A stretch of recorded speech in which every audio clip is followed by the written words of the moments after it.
ఓం శ్రీ మాత్రే నమః. శ్రీ గురుభ్యో నమః. అమ్మవారి పిలుపు ఛానల్కి స్వాగతం అండి.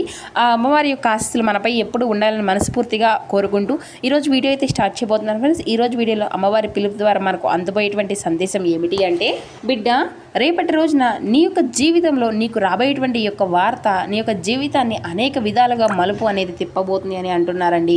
మరి ఈ రోజున ఆ తల్లి మనకు అందించబోయేటువంటి సందేశంలోని పరమార్థం ఏమిటో తప్పకుండా వివరంగా తెలుసుకుందామండి. ఛానల్ని సబ్స్క్రైబ్ చేసుకుని వీడియోకి ఒక చిన్న లైక్ చేసి సపోర్ట్ చేయడం మాత్రం అసలు మర్చిపోకండి ఫ్రెండ్స్. మనసు పెట్టి మరి వినండి. నేను చెప్పేటువంటి ఈ యొక్క మాటలను జాగ్రత్తగా ఆలకించి చూడు. ఈ యొక్క అనంతమైనటువంటి ఈ బ్రహ్మాండంలో నీవు ఏకాకివి అని చెప్పేసి భ్రమపడుతూ ఉంటున్నావు కదా. పంచభూతాల్లో చరాచర సృష్టిలో ప్రతి ఒక్క అణువులో కూడాను వ్యాపించి ఉన్నటువంటి నేను నీ యొక్క ప్రతి శ్వాసలోనూ కూడా నీ యొక్క ప్రతి ఆలోచనలో కూడా అంతర్యాయముగా లేనా? నీవు ప్రాణప్రథమంగా నమ్మినటువంటి వారు నీకు కష్టసుఖాల్లో నీ ఎడల తోడుంటారు అనేసి నీవు నమ్మినటువంటి వారు నీ యొక్క అవసరం తీరగానే నిన్ను అడవిలో విడిచిపెట్టినటువంటి బాటసారిలా నీ యొక్క చీకటిలో విడిచిపెట్టేసి నిన్ను వెళ్ళిపోయి ఉండవచ్చేమో వారు నిన్ను విమర్శించినందుకు నీకు అన్ని విధాలుగా నీవు బాధపడుతూ ఉంటున్నావు. కానీ గుర్తుంచుకో, మండుటెండల్లో నీ యొక్క నీడ కూడా నిన్ను వదిలేస్తుంది.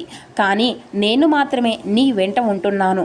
నీవు నడిచేటువంటి ప్రతి ఒక్క అడుగులోనూ నీ యొక్క పాదముద్రలోనూ పక్కన నా యొక్క పాదముద్రలు ఉంటాయి అని చెప్పేసి మర్చిపోవద్దు. లోకం నిన్ను విడిచిపెట్టినా, నీ సొంత వారే నిన్ను వదిలివేసిన నా యొక్క హృదయ కవటాలు నీ కోసం ఎప్పుడూ కూడా తెరుచుకునే ఉంటాయి. నీవు నా బిడ్డవు. నీ యొక్క బాధ్యత అంతా కూడా నాది. నీ యొక్క సంరక్షణ నా ధర్మం. నీవు ఒంటరిగా ఉన్నావు అని అసలు బాధపడవద్దు. నీలో ఉన్నది కూడా నేనే. నీవు చేసినటువంటి పాపం ఏమిటి అని, ఏ తప్పుకు కూడా ఈ యొక్క కఠినమైనటువంటి శిక్షను నీవు అనుభవిస్తున్నావో తెలియదని ప్రతిరోజు కూడా నీవు బాధపడుతున్నావా?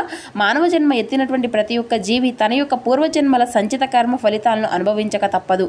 ఇప్పుడు నీవు అనుభవించేటువంటి ఈ యొక్క కష్టాలు, అవమానాలు, నీ యొక్క కన్నీళ్లు, నీ యొక్క మనసును పరిశుద్ధం చేయడానికి నేను ఇస్తున్నటువంటి ఒక దివ్యమైనటువంటి ఆధ్యాత్మిక యజ్ఞం.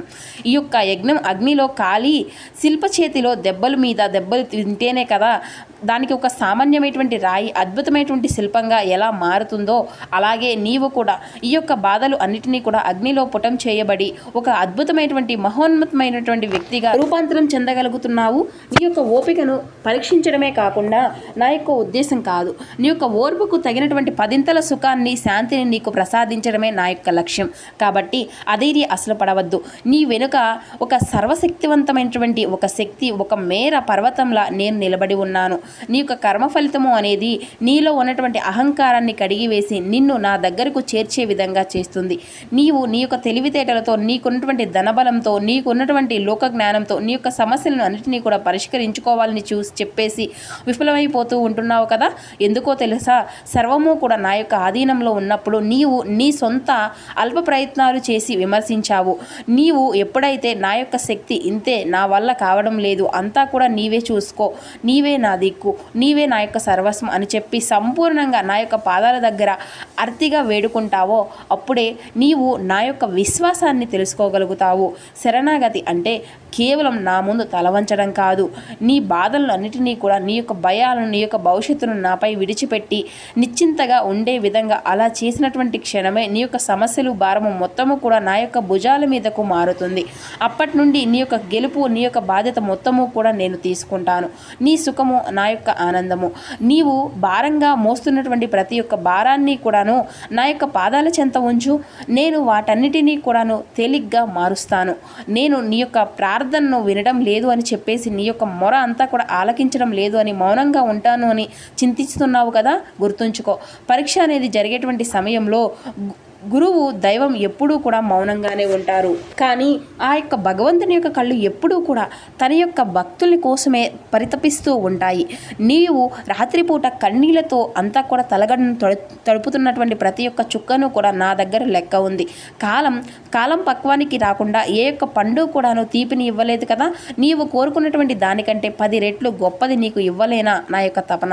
ఆ యొక్క శుభ సమయం వచ్చే వరకు కూడా నీవు నిశ్చింతగా నా యొక్క నామస్మరణ చేసుకుంటూ ఉండు. ఇక నిశ్చింతగా నీవు అలా నిశ్శబ్దంగా చూస్తూ ఉండు. నేను చేసినటువంటి అద్భుతాలను చూసి ఈ లోకం ఆశ్చర్యపోయేటువంటి రోజు అనేది అత్యంత దగ్గరలోనే రాబోతుంది.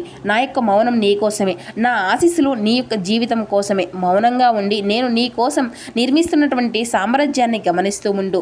ఇక ఈ యొక్క జగత్తు ఒక మాయ ప్రపంచం లాంటిది. ఇక్కడ బంధాలు అనుబంధాలు అన్నీ కూడా అవసరాల మీద మాత్రమే, స్వార్థ ప్రయోజనాలు మీద మాత్రమే ఆధారపడి బ్రతుకుతున్నాయి. అవసరం ఉన్నప్పుడు నిన్ను అవకాశానికి ఎత్తేస్తారు, ఆకాశానికి. అవసరం తీరాక నిన్ను అగాధంలోకి నెట్టేస్తారు. కానీ నేను మాత్రం అటువంటి స్వభావం కానే కాదు. నీవు కోటీశ్వరమైన అత్యంత కటిక దరిద్రంలో ఉన్నా కూడా, నీవు విజయ శిఖరాల్లో ఉన్నటువంటి అపజయాల్లో పాతాళంలో ఉన్నా కానీ నా యొక్క ప్రేమ అనేది, ఆ యొక్క ఆప్యాయత అనేది నీపైన నిరంతరం సముద్రపు అలలా కురుస్తూనే ఉంటుంది. మనుషుల యొక్క మాటలకు, వారి వెన్నుపోట్లకు కురింగిపోవద్దు. వారు నిన్ను దూరం పెడితే నీవు నన్ను నా యొక్క హృదయ కమలంలో బంధించి రక్షించుకుంటూ ఉంటాను. నీవు నాకు కావాలి, నాకు నీవు కావాలి. నీవు నీ యొక్క ఆనందమే నా యొక్క ఆయువు పట్టు. ఈ యొక్క లోకాన్ని నమ్మి అసలు మోసపోవద్దు. నన్ను నమ్మి మోక్షం పొందు. ఈ లోకం ఒక నీటి బుడగ, నా యొక్క ప్రేమ ఒకటే శాశ్వతం. నా రెండు కళ్ళు నిన్ను ఎప్పుడూ కూడా అనేక రకాలుగా సూచిస్తూ ఉన్నాయి. నీవు నాపై చూపేటువంటి అచంచలమైనటువంటి తిరుగులేనటువంటి నమ్మకమే నాకు గొప్ప. అంటే నీవు ఇచ్చేటువంటి అన్ని రకాలుగా పూజా ఫలితాల కంటే కూడా చాలా గొప్పది. ఇక నీవు ఓర్పుతో ఉండు. నీవు ఆయుధాలుగా ఆ యొక్క ఓర్పును, సహనాన్ని చేసుకుంటే ఈ యొక్క అనంత విశ్వాసంలో నిన్ను ఓడించేటువంటి శక్తి ఏ దుష్ట శక్తులకు, ఏ శత్రువులకు కూడా ఉండదు. ఏ కష్టం వచ్చినా కూడా, ఏ సమస్య వచ్చినా నాకు అంతా కూడా ఆ యొక్క భగవంతుడే ఉన్నాడని చెప్పేసి అనుకో, తప్పకుండా నీకు మేలే జరుగుతుంది. నీ యొక్క అనారోగ్యము అనేది ఎక్కడా కూడా జరగదు. ఇక ఒకవేళ నీకు జరిగిన తప్పకుండా దానిని కూడాను నీకు అంతా కూడా న్యాయంగా తీర్చిదిద్దుతాను. నీ యొక్క పుణ్య ఫలితం రెట్టింపు అవుతూనే వచ్చే విధంగా చేస్తాను. ఆ యొక్క ఫలితం దక్కేటువంటి రోజు నీవు పొందుకునేటువంటి సంతోషం అంతా కూడా వర్ణనాతీతంగా ఉంటుంది. నీ జీవితం ఒక నందనవనంగా కాబోతుంది. ఆ యొక్క గమ్యం చేరే వరకు ధైర్యంగా నీవు ఉండాలని కదా, కాబట్టే నీకు అనేక రకాలుగా ధైర్యం అనేది చెప్తూనే ఉంటున్నాను. నీవు నీ యొక్క గదిలో ఒంటరిగా ఏడుస్తూ ఉన్నప్పుడు నీకు తెలియకుండానే నీ పక్కన అలా కూర్చొని నీ కళ్ళను తుడిచి నీ యొక్క తలను నిమురుకుంటూ ఉంది నేనే. నీవు నడుస్తున్నటువంటి దారిలో నీకు తెలియనటువంటి ఎన్నో ఆపదలు రాబోతూ ఉన్నాయి. ఎంతంత్రాలు పన్నుతూ ఉన్నారు. వాటన్నిటి నుండి కూడా నిన్ను కాపాడుకుంటూ ఉన్నది నా యొక్క అదృశ్య హస్తమే కదా. నీ దారిలో ముళ్ళు ఉన్న అవి అన్నీ కూడా నీ పాదాలు ఎక్కడా కూడా గుర్చుకోకుండా నా యొక్క హస్తమును నీ యొక్క పాదాల కింద అలా పరుస్తూ ఉన్నాను. నీ వెనుక ఉండి నిన్ను నడిపిస్తున్నటువంటి నీవు గమనించడం లేదు. నీకు వచ్చేటువంటి ఆపదలను నేను నా మీదకు తీసుకుంటున్నాను. ఇక నీవు నా యొక్క ముద్దుల బిడ్డవు. నీకు ఎటువంటి హాని అనేది జరగకుండా చూసుకోవడమే కదా నా యొక్క భారం. నా యొక్క నమ్మకమే నీకు శ్రీరామ రక్షమ. ఈ యొక్క విజయాన్ని నీవు అంతా కూడా స్వదాగా గుర్తుంచుకో. అపహరమైనటువంటి కరుణతో నేను నిన్ను ఎప్పుడూ కూడా చూసుకుంటూ ఉన్నాను. నీ యొక్క హృదయాన్ని ఒక నిర్మలమైనటువంటి దేవాలయంగా మార్చుకో. అక్కడ నేను శాశ్వతంగా కొలువు తీరి ఉంటాను. దేశాన్ని, అసూయను, పగను విడిచిపెట్టు. అవి నీలో ఉన్నప్పుడు నిన్ను మరింత ఎక్కువగా బాధిస్తూ ఉంటాయి. ఎప్పుడైతే నీవు అందరినీ కూడా సమానంగా ప్రేమిస్తావో అప్పుడే నిన్ను పూర్తిగా అర్థం చేసుకోగలుగుతావు. నీలో నేను ఉన్నప్పుడు మరి ఈ యొక్క ప్రపంచంతో నీకేంటి పని? అలాగే నీవు ఒంటరివి అనేసి ఎందుకు అనుకుంటూ ఉంటున్నావు? నీవు నా బిడ్డవు.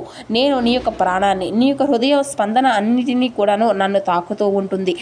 అయితే నీవు పిలిచేటువంటి 2 అక్షరాలు కేవలం నా యొక్క నామం మాత్రమే కాదు, అది ఒక పరమ పవిత్రమైనటువంటి శక్తివంతమైనటువంటి మహామంత్రం. నీ యొక్క మనసును ఆందోళనలో ఉన్నప్పుడు భయము అనేది నిన్ను వీడే విధంగా నీవు దిక్కుతోచినటువంటి స్థితిలో అంధకారంలో నీవు ఉన్నప్పుడు నా యొక్క నామాన్ని స్మరిస్తూ ఉండు. ఆ యొక్క నామం అనేది నీ చుట్టూ ఉన్నప్పుడు ప్రతికూల శక్తిని కూడా తరిమి కొట్టి నీలో నూతన ఉత్తేజితాన్ని, దివ్య వెలుగును నింపుతుంది. నీ యొక్క ప్రతి శ్వాసలో కూడా నా యొక్క నామము అయితే నీలమైతే కాలము అంతా కూడా నీకు దాసోహం అవుతుంది. నా యొక్క నామానికి సాటి వచ్చేటువంటి శక్తి చరాచర సృష్టిలో మరొకటి లేనే లేదు కదా. అయితే ఇదే సత్యం. నా యొక్క నామం ఉన్న చోట విజయం వెన్నంటే ఉంటుంది బిడ్డ. అది అగ్నిపర్వతం వంటి కష్టాలను సైతం మంచులా కరిగించేస్తుంది. ఇక నీ దగ్గర ఉన్న దానిలో కొద్దిగైనా కానీ ఆకలితో ఉన్నటువంటి వారికి ఏదైనా కానీ సహాయము అనేది పెట్టడం నేర్చుకో. ఆకలితో ఉన్నటువంటి వారికి ఒక్క ముద్ద అన్నం నేరుగా నా యొక్క కడుపు నిండే విధంగా చేస్తుంది. ఇక నీవు చేస్తున్న ప్రతి ఒక్క చిన్న పని కూడా నీ యొక్క కర్మను ప్రక్షాళన చేస్తుంది. ఎవరిని కూడా తక్కువ చేసి అసలు చూడవద్దు. ప్రతి ఒక్క జీవిలోనూ నా యొక్క స్వరూపాన్ని అంతా కూడా దర్శించుకుంటూ ఉండు. నీవు ఇతరులకు చేసేటువంటి నిస్వార్థ సహాయమే నీ యొక్క ఆపద కాలంలో కొండంత అండగా మారుతుంది. స్వార్థాన్ని విడిచిపెట్టి పరోపకారమే పరమార్థంగా బతుకు. నీ యొక్క పుణ్య ఫలితము అనేది నిన్ను ఉన్నతమైనటువంటి స్థానంలో తప్పకుండా ఏదో ఒక రోజు నిలబెట్టుతుంది. నీ చేతి ద్వారా 10 మందికి మేలు జరిగితే నా యొక్క హృదయం ఎంతో సంతోషిస్తుంది. నీ యొక్క సంపాదనలో భాగము అనేది పేదవాళ్ళకు కొంచెమైనా నీవు అది ఇవ్వగలిగితే నీ యొక్క సంపదను 10 రెట్లు పంచే విధంగా చేస్తుంది. నీ ఇంట్లో ప్రశాంతత లేదు అని మనస్పర్ధలతో గొడవలతో సతమతం అయిపోతున్నాను అనేసి బాధపడవద్దు. త్వరలో నీ ఇంట్లో సంతోషం వెళ్ళి విరించే విధంగా చేస్తున్నాను. నీకు కుటుంబ సభ్యులు మనుషులను మార్చేటువంటి బాధ్యత నాది. నీ ఇల్లు మరలా నవ్వులతో సుఖ సంతోషాలతో నిండిపోయే విధంగా చేస్తాను. నేను నీ ఇంటికి పెద్దగా ఉండి అంతా కూడా చక్కబెడతాను. ఇది అంతా కూడా నా యొక్క వాగ్దానం బిడ్డ. ఇక నేను ఆ యొక్క మాట అనేది తప్పను. నీ యొక్క గడపను నా యొక్క రక్షణ ఎప్పుడూ ఉంటూ ఉంది. ఇక నీ యొక్క కలత అనేది అసలు చెందవద్దు. నీ ఇంటి దీపం నేను అది ఎన్నటికీ కూడా ఆరిపోకుండా చూసుకుంటారు. శరీరానికి వచ్చేటువంటి వ్యాధుల కంటే మనసుకు పట్టేటువంటి భయము అనేది ఒక పెద్ద వ్యాధిగా చాలా అంటే చాలా ప్రమాదకరంగా ఉంటుంది. ఇక నీ యొక్క అనారోగ్యం గురించి నీ యొక్క ఆరోగ్యం క్షీణిస్తుంది అనేసి దిగులు అనేది చెందవద్దు. తప్పకుండా నా యొక్క సంపూర్ణమైనటువంటి విశ్వాసంతో నీ నుదుటన విభూతిని అనేది కానీ లేదంటే సింధూరాన్ని కానీ ధరించు. నీ యొక్క శరీరం ప్రతి ఒక్క అణువు కూడా శక్తితో నింపే విధంగా చేస్తాను. వైద్యులకు అందరికీ కూడాను రోగాలను కూడా నా యొక్క కృపతో మాయం అనేది చేస్తాను. నీవు సంపూర్ణ ఆరోగ్యవంతునిగా మారి లోక కళ్యాణం కోసం నా యొక్క సేవలో నిమగ్నం అవ్వాలి. నీవు నీ యొక్క దేహాన్ని జాగ్రత్తగా చూసుకో. ఎందుకంటే అది నేను నీకు నివసించేటువంటి ఒక దేవాలయం కాబట్టి ఆరోగ్యం పట్ల శ్రద్ధ అనేది వహించు. నేను నీకు తోడుగా ఉంటాను. అంతేకాదు నన్ను నమ్మినటువంటి వారు ఎవరూ కూడా మధ్యలో ఆగిపోలేదు. నా యొక్క పాదాలు పట్టుకున్నటువంటి వారు ఎన్నడూ కూడా చెడిపోలేదు. ఒక తల్లి తన యొక్క బిడ్డను ఆపదలో ఏ విధంగా అయితే కాపాడుకుంటుందో అంతకంటే 1000 రెట్లు జాగ్రత్తగా నేను నిన్ను నా యొక్క కరుణతో కాపాడుకుంటూ ఉంటున్నాను. లోకం నిన్ను నమ్మినా నమ్మకపోయినా, నీ వాళ్ళు నిన్ను నమ్మినా నమ్మకపోయినా అసలు పర్వాలేదు. నీకు మాత్రం నా మీద ఉన్నటువంటి భక్తి ఉంటే చాలు. ఆ యొక్క భక్తి నిన్ను కొండంత ధైర్యాన్ని నీకు అందిస్తుంది. నీ యొక్క నమ్మకమే నీకు శ్రీరామ రక్ష.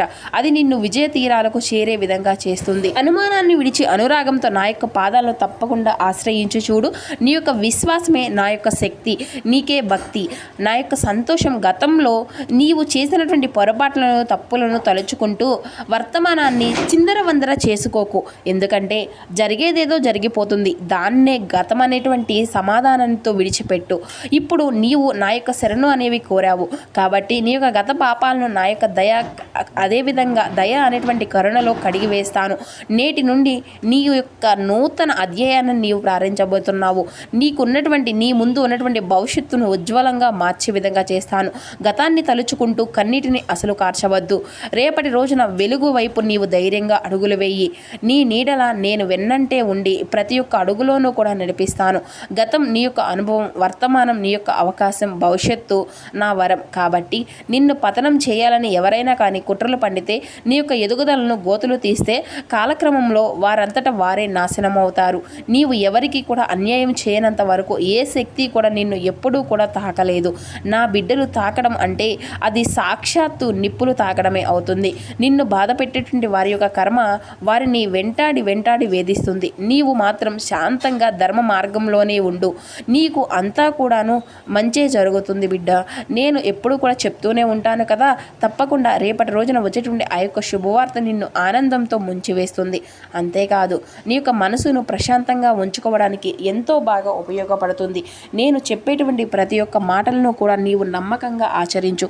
అలాగే నా యొక్క అంటే ప్రతి ఒక్క మాటలను కూడాను నీవు జవదాటకుండాను నీ యొక్క మనసును అంతా కూడా ప్రశాంతంగా ఉంచుకొని ఒక్కసారి ఆలోచించి చూడు.